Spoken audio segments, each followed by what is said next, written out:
ઓમ શ્રી ગણેશાય નમઃ. જય શ્રી કૃષ્ણ મિત્રો. શ્રાવણ મહિનો ચાલી રહ્યો છે અને આ શ્રાવણ મહિનામાં આપણે સાંભળીશું શિવજીની કથાઓ. આખો શ્રાવણ મહિનો આપણે શિવજીની અલગ અલગ કથાઓ સાંભળીશું, રહસ્યમય વાર્તાઓ સાંભળીશું અને કથાઓ વાર્તાઓ સાંભળીને આપણા જીવનને ધન્ય બનાવીશું. આપણા જો ખરાબ કર્મ હશે હોય જ આગળ પાછળના જન્મના, તો એ પણ આ કથાઓ વાર્તાઓ સાંભળવાથી નષ્ટ પામે છે અને મન શુદ્ધ થાય છે, પવિત્ર થાય છે, શાંતિ મળે છે. તો મિત્રો, પૂરો શ્રાવણ મહિનો મારી સાથે જોડાયેલા જ રહેજો અને શિવજીની કથાઓ સાંભળતા રહેજો. અને તમારી જો કોઈ રિક્વાયરમેન્ટ હોય કોઈ વાર્તાની, તો મારા સુધી જરૂર પહોંચાડજો. હું કોશિશ કરીશ કે વાર્તા તમારા સુધી હું પહોંચાડું. કમેન્ટ બોક્સમાં મને જરૂર જણાવજો. તો ચાલો આપણે સાંભળીએ શિવજીની વાર્તા. જો મિત્રો તમને આ વિડીયો પસંદ આવે તો લાઈક કરજો, શેર કરજો અને મારા વાલા મિત્રો આ ચેનલને સબસ્ક્રાઈબ કરવાનું ભૂલશો નહીં. ઓમ નમઃ શિવાય. હર હર મહાદેવ. કપૂર ગૌરમ કરુણાવતારમ સંસાર સારમ ભુજગેન્દ્રહારમ સદા વસંતમ હૃદયાર વિંદે ભવમ ભવાની સવિતમ નમામિ. આ વાર્તા એક વાંજણી સ્ત્રીની છે, નિસંતાન સ્ત્રી છે. મિત્રો, આ કહાની ખૂબ જ રસપ્રદ છે. તમે ધ્યાનથી અને પૂરી સાંભળજો. ઘણા સમય પહેલાની વાત છે. એક ગામમાં બે ભાઈ રહેતા હતા. બંને ભાઈ ધંધો કરતા હતા અને સુખી હતા. એક ભાઈને સંતાન હતું નહીં અને એક ભાઈને સંતાન સુખ હતું. મોટા ભાઈને સંતાન હતા અને નાના ભાઈને સંતાન ન હતા. આ બંને ભાઈની પત્નીઓ ખૂબ જ સુંદર હતી, પણ બેવના સ્વભાવ અલગ અલગ હતા. જે નાના ભાઈની વહુ હતી તે બહુ સંસ્કારી હતી. સવારે 4 વાગે ઉઠે, ભગવાનની સેવા પૂજા કરે અને ઘરમાં આખો દિવસ કામ કરે અને રોજ સમય નીકાળીને ભગવાન શિવજીના મંદિરે જઈ ભજન કીર્તન કરે અને ઘરે કોઈ મહેમાન આવે તો તેને બહુ માનપૂર્વક આવકાર આપે અને સેવા ચાકરી કરે. આવા સરસ સ્વભાવના કારણે તેના ગુણોની ચર્ચા બહુ દૂર દૂર થતી. આખા ગામમાં બધા એની વખાણ કરતા, પ્રશંસા કરતા. અને જે મોટી વહુ હતી તે કંઈ કરતી જ ન હતી, સંસ્કારી ન હતી, ના કોઈ દિવસ પૂજા પાઠ કરે, ના મંદિરે જતી હતી, ના ઘરના કામ કરે. આખો દિવસ તેના શરીરને સુંદર બનાવી રહે. ક્યારેક આ શિંગાર કરે તો ક્યારેક પેલો શિંગાર કરે, નવી નવી જાતની સાડીઓ પહેરે, નવા નવા ઘરેણાં પહેરે. બસ તેને શણગાર કરવાનો જ શોખ. આખો દિવસ, પૂરો દિવસ સજ્યા ધજ્યા જ કરે, ઘરના કોઈ કામ કરે નહીં. એક દિવસ જ્યારે તે ઘરની બહાર નીકળી તો ઘરના લોકોએ તેને કહ્યું કે આખો દિવસ તારા શરીરને શણગારવામાં જ નીકાળે છે સમય. અરે, આવી સુંદરતાને શું ફાયદો? સજવા સવરવાનો શું ફાયદો? તૈયાર થવાનો શું ફાયદો? જો કે તારે સંતાન જ નથી, તું તો વાંજણી છો. જો કોઈ દિવસ તારું કોઈ મોં જોઈ લે ને તો તેનું સફળ ન થાય, તેનું કામ બરબાદ થઈ જાય, એના કામમાં સફળ ન થાય. તારા દર્શન કરવા એ તો અપશુકન છે. આવા મેણા ટોણા સાંભળી તે દિવસે મોટી વહુ બહુ દુઃખી થઈ અને તે રડતી રડતી ઘરે આવી. બીજો દિવસ થયો એટલે તે દિવસે તે મોટી વહુએ ના તે દિવસે તો ના તેની નવી સાડી પહેરી, ના કોઈ શણગાર કર્યો અને ઘરમાં જ બેઠી રહી. અને તેવામાં નાની વહુ તેના ઘરે આવી અને એને દુઃખી જોઈને તેને પૂછે છે કે આજે તમે બહુ દુઃખી દેખાવ છો, શું થયું છે? કોઈ તકલીફ છે? કોઈ દુઃખ છે? પરેશાની છે? આજે તો તમે નથી નાહ્યું, નહીં ધોયું, નહીં નવી સાડી પહેરી, નથી તમે શણગાર કર્યો, શું થયું છે? તો મોટી વહુ કહે છે કે મારી નાની બહેન, તમને હું શું વાત કરું. આ ગામવાળા મને બહુ મેણા ટોણા મારે છે, મને વાંજણી કહીને બોલાવે છે, કહે છે કે તારે કોઈ સંતાન નથી, તું તો વાંજણી છે. આમ કહીને તે ખૂબ જ રડવા લાગી. પછી નાની વહુ તે મોટી વહુને કહે છે કે મોટી બહેન, તમે ચિંતા ન કરો, દુઃખી ન થાઓ, ભગવાન બધું જ સારું કરશે. બેન, તમે ચિંતા ન કરો. તમે એક કામ કરો, રોજ તમે મારી સાથે ભગવાન શંકરના મંદિરે ચાલો. હું ત્યાં તે ભક્તોને અને ભગવાનને તમારા માટે પ્રાર્થના કરવાનું કહીશ, તમારી માટે હું પ્રાર્થના કરવાનું બધાને કહીશ. ભગવાનને પ્રાર્થના કરીશું કે ભગવાન તમારો ખાલી ખોળો ભરી દે. ભગવાન પર વિશ્વાસ રાખો. બીજો દિવસ થયો એટલે તે નાની વહુ તેની મોટી જેઠાણીને લઈને શંકર ભગવાનના મંદિરે ગઈ અને ત્યાં તે રોજ શિવ ભક્ત ભગવાનના ભજન કીર્તનમાં આવતા હતા. તેને બધી આ મોટી બહેનની એટલે કે જેઠાણીની બધી વાત કરી અને પછી ત્યાં મંદિરના પૂજારી, ત્યાં મંદિરમાં આવેલા શિવ ભક્તો અને આ નાની વહુએ શંકર ભગવાનને પૂરા મનથી પ્રાર્થના કરી કે આ નિસંતાન સ્ત્રીને કોઈ સંતાન આપો પ્રભુ, અને તેનો ખોળો ભરી દો, તેને ખોળાનો કુંદનાર આપો. અને તે મોટી વહુએ પણ તેના માટે, એની જેઠાણી માટે એના માટે પ્રાર્થના કરી. નાની વહુએ એની જેઠાણી માટે પ્રાર્થના કરી, મોટી વહુએ એના માટે પ્રાર્થના કરી. આ બધું જોઈને તે બહુ ખુશ થઈ. તેનું મન શાંત થયું અને રાજી ખુશીથી બંને દેરાણી જેઠાણી ઘરે આવી. જ્યારે બીજો દિવસ થયો ત્યારે પણ તે મોટી વહુ શંકર ભગવાનના મંદિરે આવી અને તે દિવસે પણ તે બહુ ખુશ થઈ. તેનું મન ખુશથી રહેવા લાગ્યું. તેનું મન શાંત થયું હતું. તેને હવે સારું લાગવા માંડ્યું અને તે દાન પુણ્ય પણ કરવા લાગી. તેને ભગવાન પર વિશ્વાસ અને શ્રદ્ધા જાગી અને થોડા દિવસ ગયા એટલે તેને દિવસો રહ્યા. તે ગર્ભવતી થઈ અને 9 મહિના થયા એટલે તેને એક સુંદર દીકરીને જન્મ આપ્યો. તે મોટી વહુ અને તેના પતિ આ છોકરીનો જન્મ આપ્યો વહુએ તો બહુ ખુશ થયા. બંને પતિ પત્ની બહુ ખુશ થયા. તેમને માતા પિતાનું સંતાનનું સુખ મળ્યું. માતા પિતા બન્યા. અને જ્યારે એક દિવસ નાની વહુ મંદિરે ગઈ ત્યારે ત્યાંના પૂજારી અને શિવ ભક્તો જે રોજ મંદિરે ભજન કીર્તન પૂજાપાઠ કરવા આવતા હતા તેને આ નાની વહુ કહે છે કે મારી જેઠાણી જે નિસંતાન હતા તેના ઘરે એક સરસ સુંદર છોકરીએ જન્મ લીધો છે. અને આ સાંભળી બધા બહુ ખુશ થયા, રાજી થઈ ગયા.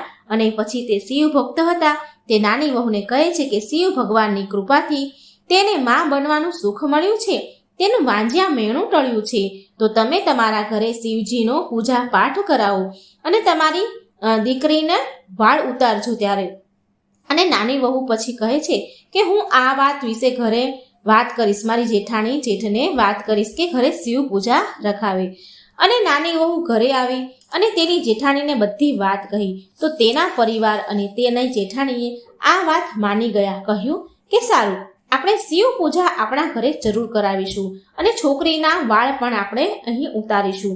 હવે તે છોકરી ધીરે ધીરે મોટી થાય છે અને ત્યારે તે મોટી વહુ તેના પતિને કહે છે કે હવે આપણી છોકરી મોટી થઈ ગઈ છે, હવે આપણે આપણા ઘરે શિવજીના પૂજા પાઠ કરી દેવા જોઈએ અને આપણે છોકરીના વાળ ઉતારવાનું જે બાકી છે તે પણ શિવ પૂજામાં કરી દઈશું.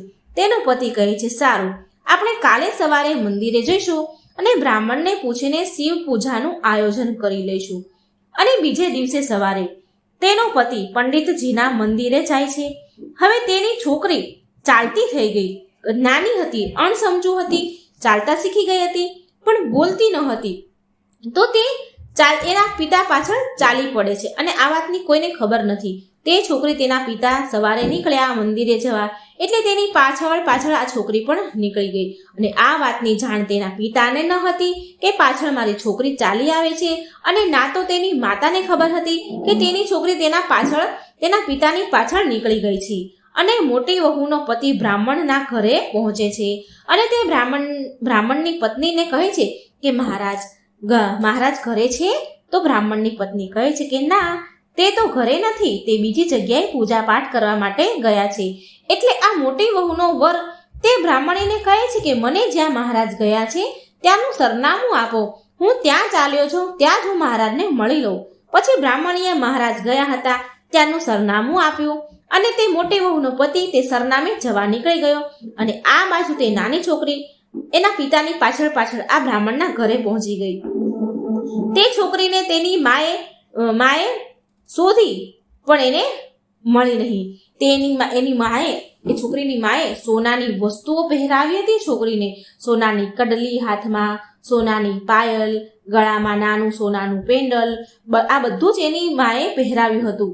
તે મોટી વહુને બહુ વર્ષ પછી ભગવાને દીકરી આપી હતી એટલે એ છોકરીને ખૂબ લાડથી ઉછેરે છે. તેને પોતે જ એટલો સજવા સરવાનો શોખ હતો, માટે એ એની દીકરીને પણ બહુ ઢીંગલીની જેમ તૈયાર કરે છે અને બધું સોનાનું પહેરાવ્યું હતું. આટલું બધું સોનાની વસ્તુ પહેરેલી જોઈ તે બ્રાહ્મણની પત્નીને મનમાં લાલચ જાગી ઉઠી. તે બ્રાહ્મણની પત્ની તે છોકરીને ઘરમાં બોલાવે છે અને તે છોકરીએ જે સોના ચાંદીના વસ્તુના જે દાગીના પહેર્યા હતા તે બધા જ એ ડોસી નીકાળી લે છે. છોકરી બૂમો પાડે છે, રડવા લાગે છે, ચીસો પાડવા લાગી. એટલે તે બ્રાહ્મણની પત્નીએ તેનું મોં દબાવી રાખ્યું અને તેના ઘરેણાં કાઢવા લાગી અને બળજબરી કરતા તે છોકરી નીચે જમીન પર બહુ જોરમાં પડી અને તે છોકરી ત્યાં જ મરી જાય છે. અને પછી તો આ છોકરી મરી ગયા બાદ તે બ્રાહ્મણની પત્નીના તો હોશ ઉડી ગયા. તેને પરસેવો છૂટવા લાગ્યો. એ વિચારવા લાગી કે અરે આ શું થઈ ગયું, આ તો મરી ગઈ, હવે શું થશે? એ તો ગભરાવા લાગી. થોડી વાર થયું ત્યાં તો બ્રાહ્મણ ઘરે આવ્યા. તે બ્રાહ્મણે આ છોકરીને જમીન પર પડેલી જોઈ એટલે તે બ્રાહ્મણે તેની પત્નીને પૂછ્યું કે અરે આ છોકરીને શું થયું, તે આમ જમીન પર કેમ પડી છે? તેની પત્ની બ્રાહ્મણને બધી વાત કરે છે. હું આ છોકરીના ઘરેણાં ઉતારતી હતી અને ઝપટીમાં તે જમીન ઉપર પડી ગઈ અને મરી ગઈ. બ્રાહ્મણના તો હોશ ઉડી ગયા. તેની પત્ની ઉપર ગુસ્સો કરવા લાગે છે. અરે તે આ શું કરી દીધું, આ છોકરીને મારી નાખી. અરે આ છોકરી માટે તો તેના મા બાપે શિવ પૂજા રાખી છે અને એના વાળ ઉતારવાની વિધિ છે આજે. અરે હવે શું થશે? આપણને તો જેલ કરશે. આપણને કોઈ પૂછશે કે આ કેવી રીતે મરી તો શું જવાબ આપીશું? હવે તો નક્કી આપણને ફાંસી લાગશે. ત્યારે બ્રાહ્મણની પત્ની બ્રાહ્મણને કહે છે કે પણ આપણે કોઈને કહીશું જ નહીં. આને આપણે કે મારી નાખી મેં, જો ખબર પડે તો ફાંસી મળે ને, કોઈને ખબર પડવા જ નહીં દેવાની. એક કામ કરો, જેમ કહું એમ તમે કરો. હું આ છોકરીને એક બોરીમાં ભરી દઉં છું.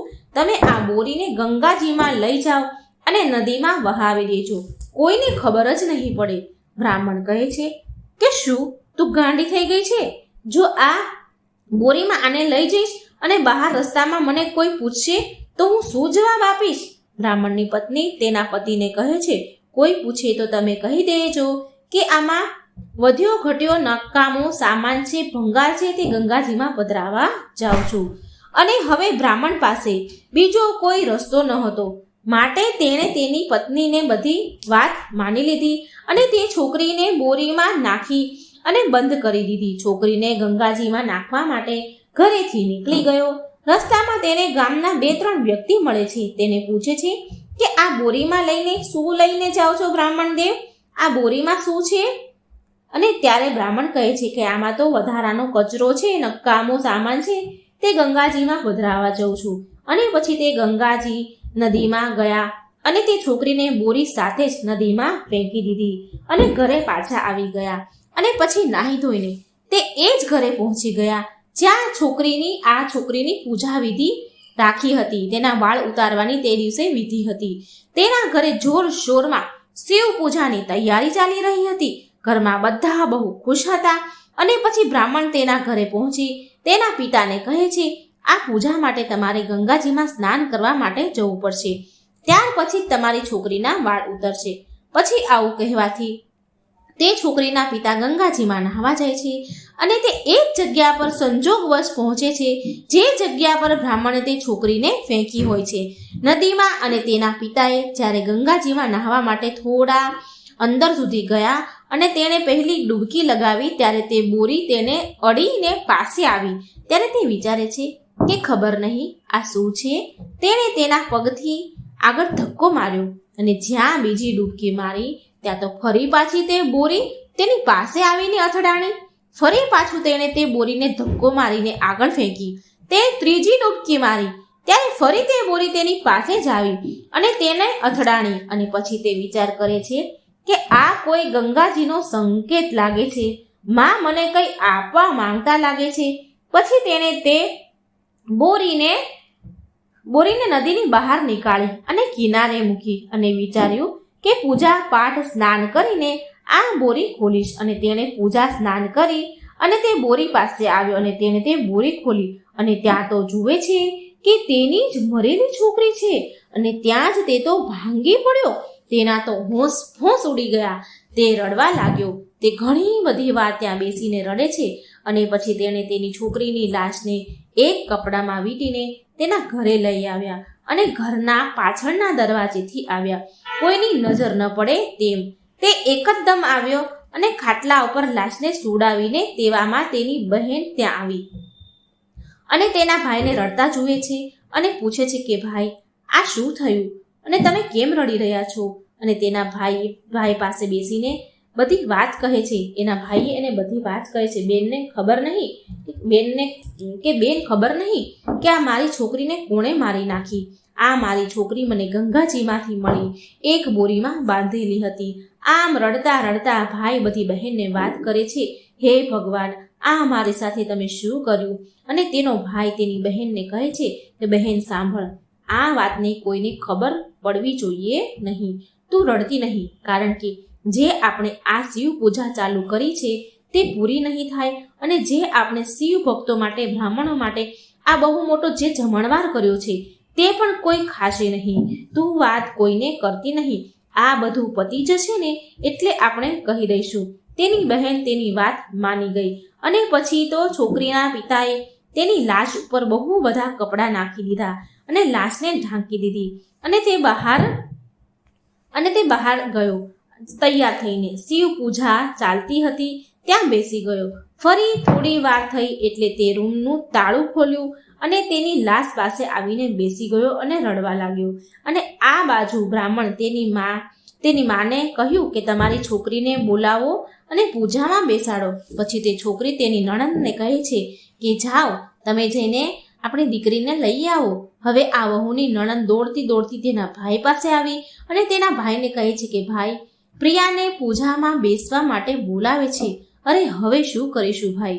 ત્યારે તે છોકરીના પિતા તેની બહેનને કહે છે કે તારી ભાભીને કહી દે કે પ્રિયા હજી સૂતી છે, તે ઉઠશે એટલે તેને લઈ આવીશ. તે વહુની નણંદ તેને ભાઈ પાસે આવે છે અને તેને કહે છે કે તેની ભાભી પાસે આવી. તે નણંદ એની ભાભી પાસે આવી અને કહે છે કે પ્રિયા હજી સૂતી છે ભાભી, તે જાગશે એટલે હું એને લઈ આવીશ. તો મોટી વહુ માની ગઈ અને પછી ધીરે ધીરે શિવ પૂજા પૂરી થઈ. પછી બ્રાહ્મણ ફરીથી વહુને કહે છે કે હવે તો શિવ પૂજા પણ પતી ગઈ છે, તો હવે વાળ ઉતારવાની વિધિ શરૂ થશે. વિધિ શરૂ કરવાની છે. તમે તમારી દીકરીને બોલાવો, પ્રિયાને બોલાવો. અને ફરી પાછી તે વહુ તેની નણંદને તે છોકરીને માટે કપડાં પહેરાવવા માટે, ઘરેણાં પહેરાવવા માટે આપે છે અને કહે છે કે તમે તેને સરસ તૈયાર કરીને લઈ આવો. આ બધા ઘરેણાં, આ બધા કપડાં, આ બધું પહેરાવીને લાવો. વાળ ઉતારવાની વિધિ કરવાની છે ચાલુ. અને હવે તેની નણંદ તેના ભાઈ પાસે પાછી આવી અને કહે છે કે ભાભીએ તો કહ્યું છે કે હવે વાળ ઉતારવાનો સમય થઈ ગયો છે, તમે પ્રિયાને તૈયાર કરીને લઈ આવો. હવે ભાઈ બહેન બહુ રડે છે, શું કરે? અને આ મરેલી છોકરીને કપડાં અને ઘરેણાં પહેરાવીને તૈયાર કરે છે. મિત્રો, કેવી છે ભગવાનની લીલા! આ બાજુ ઘરમાં ખુશીઓ મનાવાય છે, બધા જ ખુશીઓ મનાવે છે અને આ બાજુ બંધ રૂમમાં લાશ પડી છે. છોકરી અને ભાઈ બહેન બહુ રડી રહ્યા છે. ભાઈ બહેન છોકરી માટે રડી રહ્યા છે. આ બધું દ્રશ્ય કૈલાસ પર્વત પર બેઠેલા શંકર ભગવાન અને માતા પાર્વતી જોઈ રહ્યા છે. પાર્વતીજી જોઈ રહ્યા છે કે ભગવાન આ કેવી પરીક્ષા છે કે આ બાજુ આ છોકરીના ઘરમાં ખુશીઓ મનાવાય છે અને આ તરફ બંધ રૂમમાં મરેલી છોકરી અને ભાઈ બહેન એને જોઈને રડી રહ્યા છે. એ મરેલી છોકરીને સજાવી રહ્યા છે અને ખૂબ રડી રહ્યા છે. મા પાર્વતીને આ જોઈને બહુ દયા આવી અને શંકર ભગવાનને કહે છે કે હે પ્રભુ, હવે આનાથી વધારે તમે તમારા ભક્તની પરીક્ષા કેમ લેશો? જો તેની માને ખબર પડશે તો ન જાણે શું થશે. આ બધી ખુશી ભયાનક દુઃખમાં બદલી જશે. હે ભોળાનાથ, તમે આ છોકરીને જીવન દાન આપો. અને ભોળાનાથ પાર્વતીજીની વાત માની ગયા અને કહે છે કે હું જાઉં છું અને તે છોકરીને જીવન દાન આપું છું. અને શંકર ભગવાન સાધુનો વેશ ધારણ કરી તેના ઘરે આવ્યા. ઘરે આવીને સાધુએ તે છોકરીના પિતાને બોલાવ્યા અને કહે છે કે આ તમારા ઘરે શેની ખુશીઓ મનાવાય છે? અને તે પિતાએ કહ્યું કે અમારા ઘરે શિવ પૂજા છે અને મારા ઘરે મારા છોકરીની વાળ ઉતારવાની વિધિ પણ છે, માટે આ ખુશીઓ મનાવવામાં આવે છે, આ પ્રસંગ કર્યો છે. સાધુ મહારાજ બોલ્યા, સારું બેટા, તારા ઘરે શિવ પૂજા છે, તમારા ઘરે શિવ ભક્તોનું જમણવાર છે, ચાલો, બહુ બધું સારું કામ છે, પણ તારા ચહેરા પર આટલું દુઃખ કેમ છે? કેમ મને દેખાય છે? મને તારી આંખોમાં આંસુ દેખાય છે. અને ત્યારે તે મરેલી છોકરીના પિતા તે સાધુના ચરણોમાં પડી ગયા અને જોર જોરથી રડવા લાગ્યા અને બધી પછી વાત કરી. કહે છે કે મહારાજ, મારી છોકરી મરી ગઈ છે. એ વાત હું અને મારી બહેન બે જ જાણીએ છીએ. હજી સુધી કોઈને ખબર નથી. હું આ વાતને ઘણી વારથી દબાવી રહ્યો છું, છુપાવી રહ્યો છું. એ એટલા માટે કે મારા ઘરમાં શિવ પૂજા થઈ રહી છે. જો હું આ વાત બધાને કહી દઉં તો શિવ પૂજા અધૂરી રહી જાય અને આ શિવ ભક્તો બ્રાહ્મણો જમ્યા વગર જ મારા ઘરેથી ચાલ્યા જાય. હું તો ખુલીને રડી પણ નથી શકતો મહારાજ. આ કેવી પરીક્ષા છે ભગવાનની? મારે કંઈ સમજાતી નથી, મને કંઈ સમજમાં નથી આવતું. ત્યારે સાધુ કહે છે કે જા, તું તારી મરેલી છોકરીને લઈ આવ. પછી તે બધાને નજરોથી છુપાઈને તે મરેલી છોકરીને સાધુ પાસે લઈને આવ્યા. સાથે તેની બહેન પણ આવી અને પછી સાધુજીએ તેના કમંડળમાંથી પાણી હાથમાં લીધું, જળ અંજલિ લીધી અને તે છોકરી ઉપર છાંટ્યું. ત્યાં તો તે છોકરી જીવતી થઈ ગઈ અને ઉઠીને ઊભી થઈ. આ બધું તેના પિતાએ જોયું તો તે ગાંડા થઈ ગયા. ખુશીને મારે એનું કંઈ ઠેકાણું ન રહ્યું. અને પછી તેણે તેની બહેનને કહ્યું કે જા, તારી ભાભીને બોલાવીને લાવ. અને પછી છોકરીની માં આવી અને તેના પતિએ તેના વિસ્તારપૂર્વક બધી વાત કહી અને કહ્યું કે એક સાધુ આવ્યા હતા, તેણે આપણી છોકરીને જીવન દાન આપ્યું છે. અને પછી તે સાધુ પાછું વળીને જુએ, તે સાધુને એ તો પછી ત્યાંથી ચાલ્યા જાય છે, પણ સાધુને જે પાછું વળીને જુએ છે ત્યાં તો એ ગાયબ થઈ ગયા હતા. આમ શંકર ભગવાન છોકરીને જીવનદાન આપે છે અને પછી બંને ભગવાનનો ખૂબ જ આભાર માને છે અને ખૂબ ખુશ થાય છે.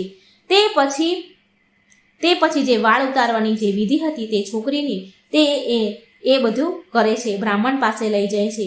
જ્યારે તે જીવતી છોકરી જોવે છે બ્રાહ્મણ, ત્યારે તેના તો હોશ ઉડી ગયા અને બોલી ગયા, અરે, આ છોકરી તો મરી ગઈ હતી, તો જીવતી કેવી રીતે થઈ? અને પછી બ્રાહ્મણે બધી વાત કરી કે મારી પત્નીએ આ અનર્થ કર્યું હતું, મારી પત્નીએ આ બધું કર્યું હતું અને હું મોતથી બચવા માટે આ છોકરીને બોરીમાં નાખીને ગંગાજીમાં ફેંકી આવ્યો હતો અને તમને આ છોકરી મળી ગઈ. ભગવાન ભોળાનાથની મોટી કૃપા થઈ અને આ છોકરીને જીવનદાન આપ્યું. અને બ્રાહ્મણ એના માતા પિતાની ખુશીઓને કોઈ ઠેકાણું નથી રહેતું. બ્રાહ્મણ પણ બહુ ખુશ થાય છે, કારણ કે એના માથા ઉપરથી એક હત્યાનો કલંક જતો રહ્યો. એની ખુશીઓનું તો કોઈ ઠેકાણું નથી રહેતું. અને પછી તે છોકરીની વાળ ઉતારવાની વિધિ થઈ. બધા સાધુ બ્રાહ્મણ જમ્યા અને બધા પોતપોતાના ઘરે ગયા. ભગવાન શિવની લીલા મહાન છે. આવી રીતે તે વાંઝણી સ્ત્રીનો ખોળો ભગવાન ભોળાનાથે ભર્યો અને તે છોકરી મરી ગઈ હતી તો ભગવાને તેને જીવનદાન આપ્યું. બોલો હર હર મહાદેવ. મિત્રો, કેવી સરસ ભગવાન શિવજીની લીલા છે.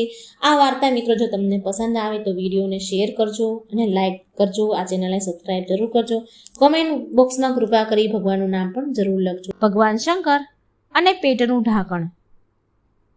ભગવાન શંકર અને માતા પાર્વતીના પૃથ્વી લોકના ભ્રમણની વાર્તા સંભળાવવા જઈ રહી છું મિત્રો. હું ધ્યાનથી સાંભળજો. એકવાર શંકર ભગવાન અને પાર્વતીજી મનુષ્ય લોકમાં ભ્રમણ કરવા માટે જાય છે. ત્યારે શંકર ભગવાન માં પાર્વતીજીને પૂછે છે, દેવી, મનુષ્ય લોકમાં જવાના બે રસ્તા છે. એક રસ્તો છે જે 6 મહિના લાગશે અને બીજો રસ્તો છે જે 12 મહિનાનો સમય લેશે. તમારે કયા રસ્તેથી જવું છે? માં પાર્વતીજી બોલ્યા, 12 મહિનાવાળા રસ્તે જવું છે. માં પાર્વતીએ 12 મહિનાવાળો રસ્તો પસંદ કર્યો. ભ્રમણ કરવા જતા પહેલા શંકર ભગવાને માં પાર્વતી પાસેથી પ્રતિજ્ઞા લીધી કે દેવી, ધરતી લોકના લોકોને જોઈને, ધરતી પરના મનુષ્યોને કષ્ટ, પીડા, દુઃખ જોઈને તમે વિચલિત ન થતા, તમે દુઃખી નહીં થાવ અને કોઈ પણ રીતની તમે જીદ મારી સાથે નહીં કરો. પાર્વતીજીએ શંકર ભગવાનની વાત માની લીધી અને ભ્રમણ યાત્રા શરૂ કરી અને ભગવાનમાંથી સાધારણ મનુષ્યનું રૂપ શિવ પાર્વતીએ લઈ લીધું. શિવ પાર્વતીએ યાત્રા ચાલુ કરી. થોડે સુધી ગયા તો શિવ પાર્વતીજીને એક ઘોડી મળી રસ્તામાં, જે રસ્તામાં આરોટી રહી હતી. ખૂબ પીડા થઈ રહી હતી, ખૂબ દુઃખી થઈ રહી હતી. હવે મા તો આ દુઃખ જોઈ ન શકે. હવે મા પાર્વતીએ આ ઘોડીને પીડામાં જોઈ તો એની તકલીફ તેમનાથી જોવાય નહીં. એટલે મા પાર્વતીજીએ શંકર ભગવાનને પૂછ્યું, આ ઘોડી આટલી પીડામાં કેમ છે? એને આટલું કષ્ટ કેમ પડી રહ્યું છે? એટલે શંકર ભગવાન બોલ્યા, આ ઘોડી મા બનવાની છે માટે આટલી બધી પીડામાં છે. પાર્વતીજી બોલ્યા કે પ્રભુ, જો મા બનવામાં આટલી પીડા થતી હોય તો મને ગાંઠ વાળી દો. ભોળાનાથે ના કહી અને આગળ વધી ગયા. થોડે દૂર ત્યાંથી ચાલતા થયા તો એક નગર આવ્યું. આગળ આવતા નગર આવ્યું તો એ નગરમાં આ બધા જ માણસો દુઃખી. આખું એ નગર સુમસામ, કોઈ ચહેલ પહેલ નહીં, અને ત્યાંના લોકો ખૂબ દુઃખી અને ઉદાસ હતા. હવે આ બધું પાર્વતીજીએ ત્યાંના લોકોને જોયો અને આનું કારણ પૂછ્યું કે આ નગરમાં આટલી શાંતિ કેમ છે? સુમસામ કેમ છે નગર? બધા આટલા દુઃખી કેમ દેખાય છે? એટલે એક વ્યક્તિ બોલ્યું કે અમારા નગરની રાણી મા બનવાની છે, એટલે રાણીની પ્રસવ પીડા બહુ છે. એને પ્રસવ પીડા થઈ રહી છે માટે તડપી રહી છે, ખૂબ કષ્ટમાં છે. બસ આ કારણેથી આખા નગરના લોકો દુઃખી અને ઉદાસ છે. પાર્વતીજીએ આ સાંભળી ફરી એકવાર શંકર ભગવાનને ગાંઠ વાળવાનું કહ્યું. શંકર ભગવાને ના પાડી દીધી અને ના પાડી છતાં પણ પાર્વતીજી માને નહીં. વારંવાર આગ્રહ કરતા રહ્યા, પણ શંકર ભગવાનનો એક જ જવાબ, જો એકવાર ગાંઠ વાળી દીધી તો પછી ખુલશે નહીં. આમ બોલી શંકર ભગવાન આગળ ચાલતા થઈ ગયા. થોડા આગળ ગયા શંકર ભગવાન અને પાર્વતીજી તો એક ગાય મળી. એ પણ દર્દથી ખૂબ પીડાતી હતી, કષ્ટમાં હતી. ગાયની પીડા જોઈ પાર્વતીજી ફરી એકવાર જીદ કરે છે ગાંઠ વાળવાની. બહુ જીદ કરી એટલે શિવજીએ એની ગાંઠ વાળી દીધી. પછી શિવ પાર્વતીજી આગળ વધ્યા અને થોડી વારમાં પાર્વતીજીના પિયર આવી ગયું. તેમનું પિયર આવ્યું એટલે ત્યાં શંકર પાર્વતીજીની ખૂબ ખાતેદારી થઈ. એમને માન સન્માન આપ્યા, આદર સત્કાર કર્યા. એના પિયરમાં જાત જાતના ભોજન, પકવાન, વ્યંજનો બનાવવામાં આવ્યા. પણ એવું બન્યું કે શંકર ભગવાને બધા જે ભોજન બનાવ્યું હતું, જે વ્યંજનો બનાવ્યા હતા, તે પોતે એકલા જ સાફ કરી ગયા. બધું ભોજન પોતે એકલા ખાઈ ગયા. મા પાર્વતી માટે જમવા માટે હવે કંઈ જ વધ્યું નથી. એટલે મા પાર્વતી થોડા ઉદાસ થઈ ગયા. પણ પછી મા પાર્વતીએ ચીલની ભાજી હતી તેના પાંદડા ખાઈ લીધા અને પાણી પીને સૂવા ચાલ્યા ગયા. સાંજ પડી હતી એટલે આરામ કરવાનો સમય હતો. એટલે મા પાર્વતી કક્ષમાં ગયા. શંકર ભગવાને મા પાર્વતીને ત્યાં જઈને પૂછ્યું કે પાર્વતીજી, તમે શું જમ્યા? મા પાર્વતી બોલ્યા, સ્વામી, જે તમે ખાધું તે મેં ખાધું. આટલું કહીને મા પાર્વતી તો સૂઈ ગયા. શંકર ભગવાન તો જાણતા હતા કે બધું ભોજન તો હું એકલો ખાઈ ગયો હતો. પછી પાર્વતીજીએ શું ખાધું હશે? એ કેવી રીતે ખાઈ શકે? જે મેં ખાધું એ એણે કેવી રીતે ખાધું હોય? આમ વિચાર કરીને જ્યાં મા પાર્વતી સૂતા હતા તો ત્યાં જઈ મા પાર્વતીના શંકર ભગવાને મા પાર્વતીજીના પેટની નાભીનું ઢાંકણ ખોલીને જોયું તો પેટમાં તો ચીલની ભાજીના પાંદડા હતા અને પાણી હતું. સવારે જ્યારે મા પાર્વતીજી જ્યારે સૂઈને ઉઠ્યા તો શંકર ભગવાન તેની પાસે આવ્યા અને બોલ્યા કે પાર્વતીજી, તમે મારી જોડે ખોટું કેમ કહ્યું કે તમે જે ખાધું એ મેં ખાધું? તમે કેમ ખોટું બોલ્યા? મેં તમારા પેટનું ઢાંકણ ખોલીને જોયું તો તેમાં ચીલની ભાજીને પાણી હતું. આ સાંભળી મા પાર્વતીજી તો ખૂબ દુઃખી થયા, ઉદાસ થઈ ગયા, નારાજ થઈ ગયા અને શંકર ભગવાનને કહે છે કે આજ પછી કોઈ પણ વ્યક્તિ કોઈ પણ સ્ત્રીના પેટનું ઢાંકણ ખોલે નહીં, ખોલીને જુએ નહીં. કારણ કે પિયરની અને સાસરીની લાજ સ્ત્રીના પેટમાં છુપાયેલી હોય છે. એ દિવસથી મા પાર્વતીજીએ શિવજી પાસેથી વચન લીધું હતું કે એ દિવસથી કોઈ પણ વ્યક્તિ સ્ત્રીનું પેટ ખોલી નથી ના શકે. એટલે શિવજીએ તે દિવસથી વચન આપ્યું કે કોઈ પણ વ્યક્તિ સ્ત્રીનું પેટ ખોલી નહીં શકે. બસ તે દિવસથી કોઈ સ્ત્રીના પેટનું ઢાંકણ ખોલીને જોઈ નથી શકતું.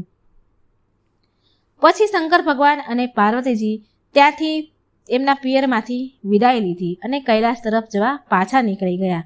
તો રસ્તામાં ફરી પેલી ગાય જે દર્દથી, દુઃખથી, પીડાથી તડફડી રહી હતી તે ખુશી ખુશી વાલથી તેના વાછડાને ચાટી રહી હતી અને તો એ ખૂબ ખુશ હતી. પાર્વતી શંકર ભગવાનને ગાંઠ ખોલવાનું કહે છે. આ જોયું માતાજીએ એટલે મા બી ખુશ થયા, એને ગાંઠ ખોલવાનું કહ્યું. પણ કંઈ શંકર ભગવાને વાત ધ્યાનમાં ન લીધી અને આગળ વધી ગયા. આગળ ચાલતા ચાલતા જ્યારે નગર આવ્યું, નગરમાં પહોંચ્યા તો ત્યાંના તો લોકો ખૂબ ખુશ હતા. ત્યાં ઢોલ નગારાના અવાજ સંભળાયા. ત્યાં બધા જ એકબીજાના મીઠાઈ ખવડાવી રહ્યા હતા. ચારે બાજુ ખુશી ખુશીનો માહોલ હતો. આ જોઈ પાર્વતીજી ખુશ થઈને એનું કારણ પૂછ્યું. એ નગરના કોઈ વ્યક્તિને પૂછ્યું એટલે ત્યાંના લોકોએ કહ્યું કે અમારી નગરની રાણીને દીકરો નાનો થયો છે, દીકરાનો જન્મ થયો છે, માટે અહીં ઉત્સવ મનાવાય છે. થોડા વધારે આગળ વધ્યા તો ફરી તે ઘોડી મળી. તેના બચ્ચા સાથે ફરી તે બહુ ખુશ દેખાતી હતી. તે ઘોડી તેના બચ્ચાને વાલ કરી રહી હતી. આ જોઈને મા પણ ખુશ થયા અને મા પાર્વતીએ ગાંઠ ખોલવાનું કહ્યું શંકર ભગવાને. શંકર ભગવાન કહે છે, મૃત્યુલોકમાં વસ્તુઓ તમને લોભાવશે. તમને પહેલાં જેમ કીધું હતું તેમ ગાંઠ ન બંધાવો, કારણ કે એકવાર ગાંઠ બાંધી દીધા પછી ગાંઠ ખુલતી નથી. પણ મા પાર્વતીજીએ ખૂબ જીદ કરી એટલે શંકર ભગવાને ગાંઠ ખોલી દીધી. પછી મા પાર્વતીજી અને શંકર ભગવાન કૈલાસ પર આરામથી ચાલ્યા ગયા. ભગવાન શિવને 5 પુત્રીઓ હતી, જેનાથી મા પાર્વતી પણ હતા અજાણ. ઓમ નમઃ શિવાય. મિત્રો, આજે ખૂબ સરસ મજાની આપણે કથા સાંભળીશું. હિન્દુ પંચાંગમાં શ્રાવણ મહિનો ભગવાન શિવને સમર્પિત માનવામાં આવ્યો છે અને આ કારણથી ભગવાન શિવ આ મહિનાના અધિષ્ઠાતા દેવ છે. આ મહિનામાં ભગવાન ભોળાનાથ તેના પરિવાર સાથે પૃથ્વી પર આવે છે અને અહીંથી જ બ્રહ્માંડનું સંચાલન કરે છે. તમે બધા એ વાત તો જાણતા હશો કે ભગવાન શિવના પરિવારમાં ભગવાન શિવ, માતા પાર્વતી અને તેમના 2 પુત્ર ગણેશ અને કાર્તિકે છે. પણ શું તમે એ જાણો છો કે ભોળાનાથની 5 બીજી પુત્રીઓ પણ હતી, જેનો જન્મ અજાણતા થઈ ગયો હતો? જો નથી જાણતા તો આ વિડીયોને અંત સુધી જરૂર જુઓ. ભગવાન શિવના પુત્ર ગણેશ અને કાર્તિકી વિશે બધા જાણે છે, પણ તેમની 5 પુત્રીઓ વિશે બહુ ઓછા લોકોને ખબર છે. મધુ શ્રાવણની કથામાં ભગવાન શિવ અને માતા પાર્વતીની 5 પુત્રીનું વર્ણન મળી આવે છે. શિવ પુરાણમાં પણ તેમની પુત્રીઓનું વર્ણન છે. શિવ પુરાણ અનુસાર એકવાર મહાદેવ અને માતા પાર્વતી મનુષ્ય રૂપ ધારણ કરીને જંગલમાં ભ્રમણ કરી રહ્યા હતા. ત્યારે રસ્તામાં એક સુંદર સરોવર દેખાયું. આ સુંદર સરોવર જોઈને માતા પાર્વતીએ મહાદેવને એમાં જળ ક્રીડા કરવાનો આગ્રહ કર્યો. પછી મા પાર્વતી અને શિવજી સરોવરમાં પાણીમાં નહાવા લાગ્યા અને એ સમયે મા પાર્વતી અને ભગવાન શિવમાંથી એક તેજ પ્રગટ થયું. એ તેજ પ્રગટ થયું એટલે શિવજીએ એ તેજને એક પાંદમાં મૂકી અને સરોવરની પાળે મૂકી દીધું. જળમાં રહેલા એ પ્રકાશમય તેજના હિસાબે કારણે 5 કન્યાનો જન્મ થયો. મા પાર્વતી અને શિવજીના તેજના જે પાનમાં મૂક્યું હતું એમાંથી 5 કન્યા જન્મી. પરંતુ માતા પાર્વતી શિવજી સાથે હોવા છતાં પણ એમને આ વાતની જાણ ન થઈ.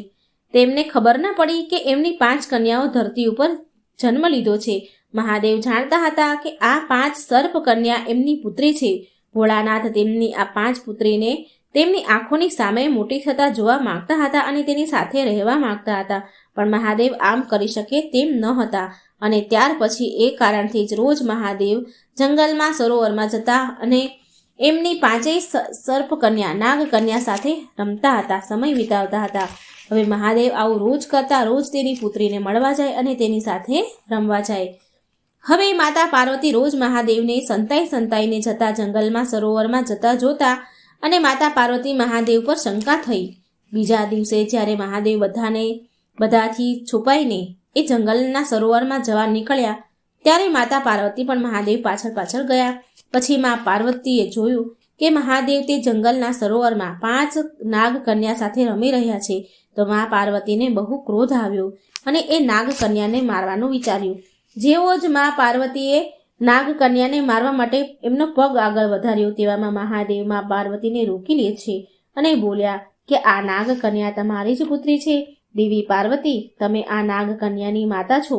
આ સાંભળી માં પાર્વતીને બહુ આશ્ચર્ય થયું અને બોલ્યા કે આ નાગકન્યા એમની પુત્રી કેવી રીતે હોઈ શકે?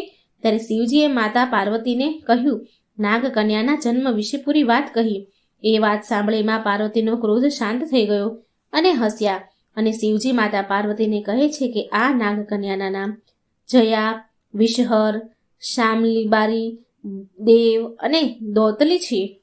ભગવાન કહે છે કે જો કોઈ પણ વ્યક્તિ મારી આ પુત્રીની શ્રાવણ મહિનામાં પૂજા કરશે અને તેને ક્યારેય સાપનો ડર નહીં સતાવે, એના પરિવારના લોકોને સાપથી કોઈ નુકસાન નહીં થાય ક્યારેય. આ કારણથી શ્રાવણ મહિનામાં નાગકન્યાની પૂજા થાય છે.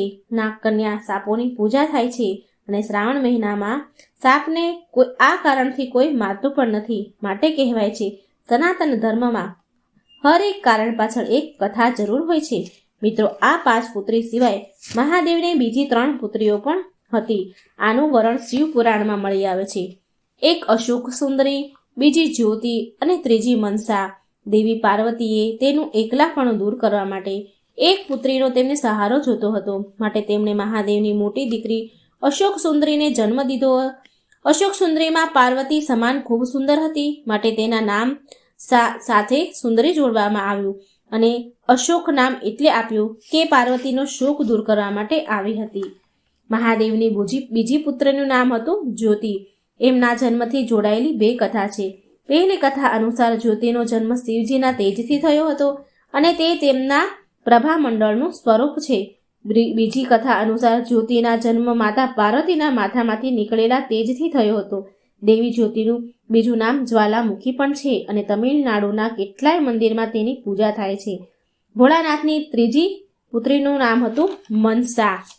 મનસાનો જન્મ પણ કાર્તિકેયની જેમ પાર્વતીજીના ગર્ભમાંથી નથી થયો. પુરાણો અનુસાર મનસાનો જન્મ ત્યારે થયો જ્યારે ભગવાન શિવ શંકર એક સુંદર યોગીનું રૂપ ધારણ કરીને પૃથ્વી પર વિચરણ કરી રહ્યા હતા. ત્યારે તેમનું સુંદર રૂપ જોઈને કપડાં ધોતી એક ગામની સ્ત્રી તેના પર મોહિત થઈ ગઈ અને શિવજીને તેના વશમાં કરવા માટે ભગવાન શિવના જ બનાવેલા વશીકરણ મંત્રનો ઉપયોગ કરવા લાગી. ત્યારે ભગવાન શિવ તેમના બનેલા મંત્રની માંગ રાખવા માટે વશીકરણ પાસમાં બંધાઈ ગયા. ત્યારે એ બંનેના સંબંધથી જે કન્યા ઉત્પન્ન થઈ તે મનસા દેવીના નામથી પ્રસિદ્ધ થયા. આ કથા અનુસાર મનસા દેવીનું અડધું અંગ દેવી અને અડધું અંગ મનુષ્યનું છે. તો આવી રીતે મનસા દેવીનો જન્મ શિવ અને માતા પાર્વતીના અંશથી થયો. મનસા દેવી જ્યારે ભગવાન શિવ અને માતા પાર્વતી પાસે આવ્યા તો ભગવાન શિવના ગળામાં લટકેલા નાગરાજ વાસુકીએ ભગવાન શંકરને પ્રાર્થના કરી અને કહ્યું કે મનસા દેવીને નાગલોકમાં મોકલી દો, કેમ કે વિશ્વના પ્રમુખ અષ્ટનાગોની કોઈ બહેન નથી. ત્યારે ભગવાન શિવે તેમના ભક્ત વાસુકીની વાત માનીને મનસા દેવીને નાગલોકનું સામ્રાજ્ય પ્રદાન કર્યું. આવી રીતે મનસા દેવી સમસ્ત નાગ જાતિની બહેન અને પુત્રી માનવામાં આવે છે. આ પ્રકારે તેને સમસ્ત નાગ જાતિના આધીન માનવામાં આવે છે. તો મિત્રો, આ હતી શિવ અને માતા પાર્વતીની પુત્રીઓની જન્મકથા. જો વિડીયો પસંદ આવે તો લાઈક કરજો, શેર કરજો, મારી ચેનલને સબસ્ક્રાઈબ જરૂર કરજો. ઓમ નમઃ શિવાય. શક્તિપતિની જય. જય શ્રી કૃષ્ણ. રાધે રાધે. Thank you. સોમવારની વ્રત કથા, સોમવારની વાર્તા. આ કથા બધી જ મનોકામના પૂરી કરનારી છે. બોલો ઓમ નમઃ શિવાય. શિવ શક્તિની જય. સોમવારની વ્રત કથા અનુસાર બહુ સમય પહેલા વિજય આદિત્ય નામનો એક રાજા રાજ્ય કરતો હતો. શિવજીનો પરમ ભક્ત હતો. તેણે સંગે મરમર પથ્થરથી ભગવાન શિવનું બહુ સુંદર વિશાળ મંદિર બનાવ્યું અને શિવજીને હંમેશા પ્રસન્ન કરવા માટે નવા પ્રકારના વિચારો કર્યા કરે અને નવું બધું ભગવાનને પ્રસન્ન કરવા માટે નવી યોજનાઓ બનાયા કરે. હવે એક દિવસ રાજાએ વિચાર્યું કે શ્રાવણનો મંગળમય મહિનો શરૂ થઈ ગયો છે. શ્રાવણના સોમવારના દિવસે ભગવાન અત્યંત પ્રસન્ન હોય છે. તો એ માટે કેમ ન હું કોઈ લાભ ઉઠાવું આ શ્રાવણ માસનો. રાજાએ તો પૂરા નગરમાં ઘોષણા કરાવી કે નગરના સમસ્ત વ્યક્તિ જેના ઘરમાં જેટલું પણ દૂધ હોય તે એક ટીપું બચાવ્યા વિના બધું જ દૂધ ભગવાન શિવને અર્પણ કરશે. ઘરમાં એક ટીપું પણ દૂધ નહીં રાખવાનું. તેમના મંદિરમાં જે કુંડ છે એ દૂધથી ભરી દઈશું. આ ઘોષણા સાંભળવા માટે નગરના બધા લોકો ભેગા થઈ ગયા. હવે જુઓ, રાજાના આ નિર્ણયથી ધાર્મિક લોકો બહુ પ્રસન્ન થયા. તેમણે એવું વિચાર્યું કે રાજા તો બહુ ધર્મ કરવાનું કામ કરી રહ્યા છે, અને બીજા થોડા લોકો જે હતા તે રાજાના આ નિર્ણયથી નિરાશ પણ થયા. તેમને તેનું પૂરું દૂધ મંદિરમાં ચડાવવું ઠીક ન લાગ્યું. તેમના રાજાની બધી ઘોષણા સાંભળી અને બધાએ પોતપોતાના ઘરે ચાલ્યા ગયા. બીજા દિવસે સવારે દૂધના પાત્ર સાથે મંદિરમાં જવા લાગ્યા. ગામના તમામ લોકો એકદમ મંદિરની સામે લાંબી લાઈન લાગી ગઈ. મંદિરના કુંડમાં એમના ભાગનું પોતપોતાના ભાગનું દૂધ રેડવા લાગ્યા. વધારે ને વધારે લોકો આવવા લાગ્યા. એ બધા ઘરનું બધું જ દૂધ લઈને આવ્યા હતા. વાછડાઓ માટે પણ એક ટીપું પણ દૂધ રહેવા દીધું ન હતું. બાળકો, વૃદ્ધ, બીમાર કોઈને પણ તેના ભાગનું દૂધ તે દિવસે મળ્યું નહીં, કેમ કે બધું જ દૂધ મંદિરના કુંડમાં નાખવાનું હતું. હવે જેમ સમય વીતવા લાગ્યો તેમ મંદિરનો કુંડમાં જે દૂધ રેડાતું હતું તેનું સ્તર ઉપર આવવા લાગ્યું. છતાં પણ બપોર સુધી થયું તો બપોર સુધીમાં કુંડ અડધો જ ભરાયો. પૂરો કુંડ ભરાયો જ નહીં.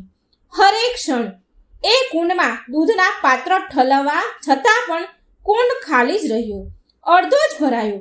અને આ સાચુમાં એક આશ્ચર્યની વાત હતી કે ગામના બધા જ લોકોએ દૂધ રેડ્યું છે, છતાં પણ કુંડ અડધો જ ભરાયો છે. કાર્યકર્તા, પૂજારી સહિત બધા જ લોકો ચિંતામાં પડી ગયા કે અહીં શું થઈ રહ્યું છે. ભીડમાં બધા જ ગભરાહટ સાથે કાનમાં ફૂસફૂસ ગુપચુપ વાતો કરી રહ્યા છે કે એક વ્યક્તિ બોલ્યો, શું વાત છે, આ કુંડ કેમ નથી ભરાઈ રહ્યું? આપણા બધા જ નગરવાસી તેનું દૂધ આમાં નાખી ચૂક્યા છે. શું ભગવાન શિવ કોઈ નારાજ છે? શું આપણાથી અજાણતા કોઈ પાપ થઈ ગયું છે? પૂજારી તો બહુ ગભરાયેલો હતા. ત્યારે મંદિરના પરિસરમાં એક વૃદ્ધ ડોશીએ પ્રવેશ કર્યો, જેને લગભગ જ કોઈ ધ્યાનથી એને જોઈ હોય, કોઈ કે ધ્યાનથી જોઈ હશે. એ નગરના બીજા છેડે રહેતી હતી. તેણે સવારે ઉઠીને તેની બધી જ ગાયનું દૂધ નીકાળી લીધું હતું, પણ વાછડા માટે થોડું દૂધ રહેવા દીધું હતું. પછી તેણે પરિવારના સદસ્યને દૂધ પીવડાવ્યું અને ઘરનું કામકાજ પૂરું કર્યું. અને પછી એ માત્ર નાની એવી વાટકીમાં દૂધ બચાવી અને મંદિરમાં લઈ ગઈ અને એ પ્રાર્થના કરી શિવજીને અને દૂધને કુંડમાં રેડી દીધું અને બોલી કે હે કૃપા સિંધુ પ્રભુ, માત્ર હું આટલું દૂધ જ તમને અર્પણ કરી શકું છું, પણ આ હું મારી પૂરી ભક્તિ સાથે સમર્પિત કરું છું. કૃપા કરી મારી નાની એવી દૂધની ભેટ સ્વીકાર કરો. અને હવે જો અડધો અધૂરો કુંડ દૂધથી લબાલબ ભરાઈ ગયો, છલકાઈ ગયો. તે વૃદ્ધ ડોશી જેવી વિનંતી ભાવથી આવતી હતી એવી જ ચાલી ગઈ. ફટાફટ આવી દૂધ રેડી ભગવાને પ્રાર્થના કરીને ચાલી ગઈ. રાજા અને પૂજારી કુંડને ભરેલો જોઈને એને તો હરખ નથી સમાતો અને પછી વિશેષ પૂજાનું કાર્ય સંપન્ન કર્યું. હવે જુઓ, આગળના બીજા સોમવારે પણ આવું જ થયું. શ્રાવણ મહિનાનો બીજો સોમવાર આવ્યો. નગરવાસીઓએ ઈમાનદારીથી પોતપોતાના ભાગનું દૂધ કુંડમાં નાખી દીધું, છતાં પણ એ અધૂરો જ કુંડ રહ્યો, ખાલી રહ્યો. કુંડ લબાલબ છલકાઈને ત્યારે ભરાયો જ્યારે તે વૃદ્ધ ડોશીએ તેની નાની એવી વાટકીથી દૂધ કુંડમાં રેડી દીધું. આ ચમત્કાર જોઈને બધા જ આશ્ચર્યચકિત રહી ગયા. રાજાએ આ રહસ્યની જડ સુધી જવાનો નિર્ણય લીધો. માટે પછીના આગળના ત્રીજા સોમવારથી રોજ એક પહેરેદારના વેશ ધરી એ રાજા કુંડ પાસે ઊભા રહી ગયા અને બધી જ ઘટના પર નજર રાખી. પહેલાની જેમ લોકો તેનું દૂધ અર્પણ કરવા માટે કુંડની નજીક લાઈનમાં ઊભા રહી ગયા. બધાએ જ દૂધ કુંડમાં રેડ્યું.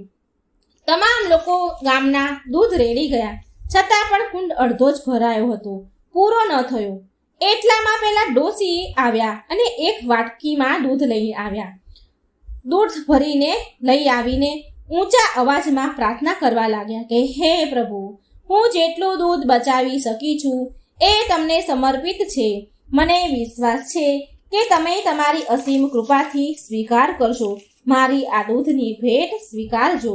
કૃપા કરી આશીર્વાદ આપો, જેનાથી મને મારી શ્રદ્ધા અને વિશ્વાસ પર અડગ રહેવાની શક્તિ પ્રદાન થાય.